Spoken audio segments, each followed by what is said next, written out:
Rabbi Nachman, il était très, très makpid sur l'argent, c'est-à-dire il faisait très attention, c'est-à-dire quand c'est un élève qui lui disait qu'il avait perdu de l'argent ou un truc, Rabbi Nachman, il était très dur avec lui. Parce qu'il disait quoi? C'est tellement, tu as dépassé des épreuves et tout pour gagner cet argent, maintenant tu le perds. Il était très en colère quand quelqu'un perdait de l'argent. Il le réprimandait beaucoup parce qu'il ne supportait pas cette chose-là. C'est-à-dire il disait que maintenant l'argent que quelqu'un il gagne honnêtement et tout, ça a une valeur énorme parce que c'est chargé en énergie spirituelle, c'est très très fort. Quand par exemple vous mangez chez quelqu'un le Shabbat ou autre, que quelqu'un il travaille honnêtement, il fait Masen Watan Be'emouna, le manger qu'il achète, le manger qui vous sert à table, c'est une autre dimension complètement. Si quelqu'un, Chas v'Shalom, il est malhonnête dans son commerce, le manger qu'il mange aussi, c'est du manger animal, c'est du manger très bas.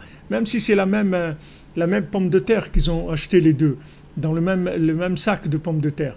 Mais le fait que maintenant quelqu'un il est venu avec de l'argent branché, quand il achète, c'est de la nourriture branchée, c'est un autre niveau complètement. Et tout comme ça, tout ce qui se passe avec lui, c'est autre chose. C'est des vêtements branchés, c'est une voiture branchée, c'est une maison branchée, et tout. Aujourd'hui, on parle des maisons connectées, les connectées avec un truc, tu connectes tout. Alors il y a des maisons connectées à Hachem, que tout est connecté. Les chaussures, elles sont connectées, l'abat-jour, il est connecté, la cuisine, tout est connecté.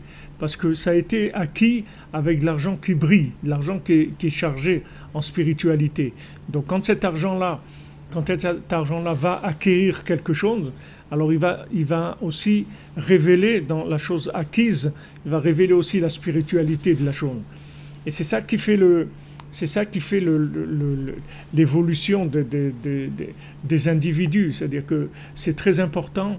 C'est très, très important quand les gens ils veulent éduquer leurs enfants, ils veulent que leurs enfants ils réussissent bien dans la Torah et tout. Mais il faut savoir que la base de la réussite des enfants, ça vient de comment le père il gagne sa parnassa. C'est-à-dire si maintenant le père il a de l'argent qui est brillant, alors la nourriture des enfants elle est brillante aussi. C'est-à-dire ce qu'ils mangent, c'est de la nourriture qui est chargée en spiritualité.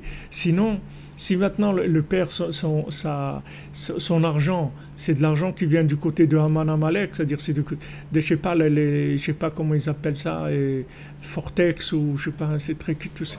Forex, si c'est des trucs comme ça, bon, moi je connais pas, j'entends des trucs, mais si ça vient des trucs qui sont pas, alors maintenant cet argent-là, c'est de l'argent d'Aman, c'est de l'argent d'Aman Amalek. C'est-à-dire maintenant, quand il va aller acheter de la viande ou des pommes de terre ou truc, qu'est-ce qu'il va prendre dans la viande et la pomme de terre? Il va prendre que l'écorce de la chose. Il va pas prendre le fruit. Il va pas prendre le côté positif qu'il y a dans la chose. Il va pas prendre l'énergie spirituelle. Alors maintenant, après, ils s'étonnent les gens que leurs enfants, ils n'ont pas envie d'étudier la Torah, ou ils n'ont pas envie de prier, ils n'ont pas envie de faire les mitzvot, ils ont envie de faire les fous, de s'amuser, ils ont envie de prendre du cannabis ou de trucs, d'aller en Thaïlande ou n'importe quoi. Ils s'étonnent, pourquoi ça vient ça? Alors Rabbeinu il dit, ça vient de la qualité de l'argent. La qualité de l'argent avec quoi on a acheté la nourriture. La maison dans laquelle on vit, le lit dans lequel on dort, les draps avec quoi on se couvre, la serviette avec quoi on s'essuie, tout ce qu'on a. On peut être avec des objets branchés vers Hachem ou des objets branchés vers Haman et Amalek. Ça dépend de comment la personne fait son Masan Matan. C'est des choses qui sont un peu fortes, mais il faut être conscient parce qu'après les gens ils sont étonnés. Ils ont dit mais j'ai tout fait. Tu as tout fait, mais comment tu l'as fait? Qu'est-ce que tu as fait?